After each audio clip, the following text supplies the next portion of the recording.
بسم اللہ الرحمن الرحیم۔ یہ پچھلے دنوں رائے گنج میں بہت بڑا اجتماع ہوا ہے تبلیغی جماعت والے بھائیوں کا۔ بنگلہ دیش میں بھی بہت بڑا اجتماع ہوتا ہے ان کا، نظام الدین میں بھی، وہاں انڈیا میں، اور پوری دنیا میں ایک بہت بڑی منظم جماعت ہے۔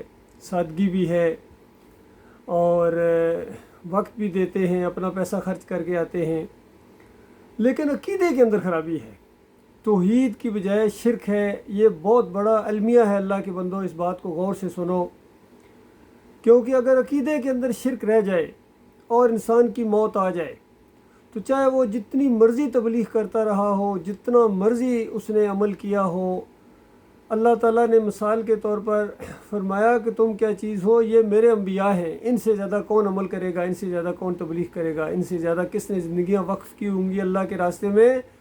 لیکن مسئلہ سمجھانے کے لیے وَلَوْ أَشْرَكُوا لَحَبِطَ عَنْهُمْ مَا كَانُوا يَعْمَلُونَ، اگر یہ بھی شرک کرتے، کوئی شرک، واسطے وسیلے کا شرک کرتے، سجدہ تعظیمی کا شرک کرتے، پکاروں کا شرک کرتے، اللہ کے علاوہ کسی اور کو پکارتے، کسی اور کو سجدہ کرتے، رکوع کرتے، نظر و نیاز کرتے، تعویذ گنڈا کرتے، یا امام زامن باندھتے، یا کوئی اور سر میلہ کرتے، چادر چلاتے کسی قبر کے اوپر، لَحَبِطَ عَنْهُمْ مَا كَانُوا يَعْمَلُونَ، ان کا سارا عمل میں حبط کر دیتا، ختم کر دیتا۔ سورہ زمر کے اندر بھی یہی مضمون ہے، اور ہر جگہ اللہ تعالیٰ نے یہ بات بتائی کہ دیکھنا، شرک نہ کرنا، شرک کی معافی نہیں ہے، اور شرک کرنے والوں کے اوپر اللہ نے جنت کو حرام کر دیا۔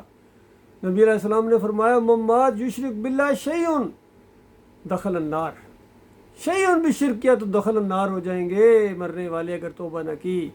اسی تبلیغی نصاب کے اندر فضائل اعمال کھولیں، فضائل صدقات کھولیں، فضائل صلات کھولیں، صحابہ کے مناقب کھولیں، جہاں سے بھی کھولیں، کوئی نہ کوئی واقعہ آپ کو بیچ میں ایسا ملے گا کہ قبر والے نے اشرفیوں کی تھیلی پکڑا دی مرنے کے بعد، قبر والے نے باہر ہاتھ نکال کے اونٹ کو ذبح کر دیا، قبر والا خواب میں آ کے یہ بات بتا گیا، قبر والے نے یہ کر دیا، قبر والے نے وہ کر دیا، اور یہاں تک انہوں نے لکھ دیا کہ نبی علیہ السلام کی قبر کے ساتھ جو مٹی لگی ہوئی ہے، وہ مٹی بیت اللہ تو کوئی چیز ہی نہیں، عرش اور کرسی سے زیادہ افضل ہے۔ تو اللہ کے بندوں بتاؤ کہاں گیا اللہ کا وقار؟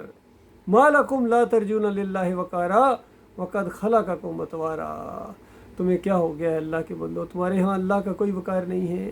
اللہ کے دین کو خالص کرو، اپنے ایمان اور عقیدے کو شرک سے توبہ کرو، چاہے بریلوی بھائی ہوں، دیوبندی بھائی ہوں، اہل حدیثوں کے اندر بھی کم از کم شرک موجود ہے کہ نبی علیہ السلام کہتے ہیں یہاں سے نہیں سنتے، قبر کے اوپر آ کے پکارو تو سنتے ہیں، اور دور سے صلاۃ و سلام نبی علیہ السلام کے اوپر پہنچایا جاتا ہے۔ یہ ہمارا عمل بتاؤ، ہم اللہم صلی علی محمد کہتے ہیں، ہمارا عمل فرشتے لکھتے ہیں، اللہ سنتا ہے، اعمال اللہ کے یہاں پیش ہوتے ہیں۔ تو یہ دو شرک موٹے موٹے اہل حدیثوں کے اندر، سلفیوں کے اندر، حنبلیوں کے اندر، یہاں سعودیوں کے اندر بھی پائے جاتے ہیں۔ پھر سب کا جو مشترکہ جرم ہے، سارے اس کے اندر ملوث ہو گئے، یہ دین کے اوپر اجرت لینے کا معاملہ ہے۔ صلات پڑھانے کے پیسے لیتے ہیں، امامت کے یہ تنخواہ دار ہیں، اذان دینے کے اندازہ لگائیے پیسے لیتے ہیں، یہ اجرت لیتے ہیں، تنخواہ لیتے ہیں، اور اللہ کے دین کے لیے کب کرو گے؟ اپنی نمازیں کب پڑھو گے؟ یہ ایک مسئلہ ہے میرے پیارے بھائیوں، یہ مسئلہ سمجھے بغیر کوئی تمہارا عمل اللہ کے یہاں قبول ہونے والا نہیں۔ یہ بات بالکل کان کی ساری کھڑکیاں کھول کر سن لو کہ اگر عقیدے کے اندر خرابی ہے پھر تو ہمیشہ کی آگ میں رہو گے، پھر تو کوئی عمل آپ کا قابل قبول نہیں ہے۔ اور ایمان ٹھیک کرنے کے بعد پھر تمہیں تبلیغیں کرنی ہے، پھر جہاد کرنا ہے اللہ کے راستے میں۔ تبلیغ سب سے بڑا یہ قرآن کے ذریعے جو جہاد ہوتا ہے، پہلے ماحول بنتا ہے۔ نبی علیہ السلام کی زندگی بہترین نمونہ ہے اللہ کے بندوں، نبی علیہ السلام کی طرح اٹھو۔ کس طرح اٹھے تھے؟ اکیلے سے، ایک سے دو، دو سے تین ہوتے چلے گئے ایمان خالص کے اوپر، اور کوئی کمپرومائز نہیں ہے، کوئی لین دین نہیں ہے۔ لہٰذا آج پوری دنیا میں جو مسلمانوں کی درگت بنی ہوئی ہے وہ اسی شرک کی وجہ سے اللہ کے بندوں جنگیں سر کے اوپر منڈلا رہی، میزائلوں کی بارش ہونے والی ہے تمہارے اوپر اسی جرم کی وجہ سے۔ ان کے اوپر میزائلوں کی بارش ہوگی انڈیا والوں کے اوپر، کیونکہ انہوں نے مورتی پوجا کی ہے، اللہ کو چھوڑ کر انہوں نے بھی اور معبود بنائے ہیں۔ گنیش ان کا بھی کھڑا ہے اور ان کا بابا پڑا ہوا ہے، ان کے اوپر میزائلوں کی بارش ہوگی کیونکہ انہوں نے مزاروں کو پوجا ہے، قبروں کو پوجا ہے، پیروں کو پوجا ہے، مولویوں کو پوجا ہے، جمہوریت کو پوجا ہے۔ سارے بت ہیں اللہ کے بندوں، ان بتوں کو توڑو، اللہ کے ساتھ جڑ جاؤ، آخرت کی فکر کرو۔ کلمہ یہ جو تمہارا آخری سہارا ہے، لا الہ الا اللہ محمد رسول اللہ، اللہ کے علاوہ کوئی معبود نہیں ہے، اور محمد صلی اللہ علیہ وسلم اللہ کے آخری رسول ہیں۔ تو یہ کلمے کے پہلے حصے کا انکار کر دیتے ہو شرک کر کے، لا الہ الا اللہ، اللہ کے علاوہ کوئی معبود نہیں۔ کیا مطلب ہے؟ کوئی داتا نہیں، کوئی دستگیر نہیں، کوئی مشکل کشا نہیں، کوئی حاجت روا نہیں، کوئی غریب نواز نہیں، کوئی پکارے جانے کے لائق ہی نہیں ہے، پھر یا علی مدد، یا رسول مدد، یا غوث مدد کہاں سے آ گیا؟ کوئی جب نظر و نیاز کے لائق ہی نہیں ہے تو کہاں سے آ گئی یہ 11ویں اور 12ویں اور یہ میلادیں، اور یہ کہاں سے یہ 10 محرم کے شربت کہاں سے آ گئے؟ جب اللہ کے علاوہ کی بھروسے اور توکل کے لائق نہیں ہے تو پھر یہ امام زامن اور یہ تعویذ گنڈا، یہ ساری کہاں سے چیزیں آ گئیں؟ یہ کہاں سے لے کے آ گئے ہو؟ کس نے تمہیں پٹڑی سے اتار دیا ہے؟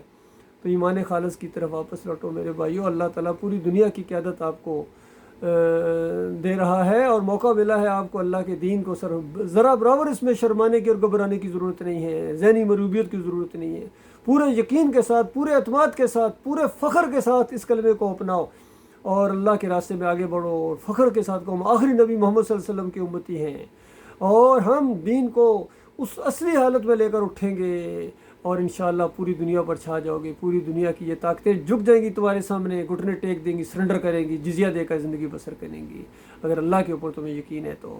باقی اگر لگے رہو، اگر اللہ کی بات پر یقین نہیں آتا ہے تو دن تو گزرتے جا رہے ہیں، دن ہفتوں کے اندر مہینے اور سال گزرتے جا رہے ہیں، جو مرتا جا رہا ہے ایمان خالص کے بغیر آگ میں اترتا جا رہا ہے۔ تو لہذا شرک اور کفر کی رکھوالی کرنے کی بجائے اس کا کلا کما کرو اور ایمانداروں کا ساتھ دو۔ ایمان خالص کی یہ دعوت اٹھی ہے، یہ اللہ کی پارٹی ہے، اس میں شامل ہو جاؤ اللہ کے بندو۔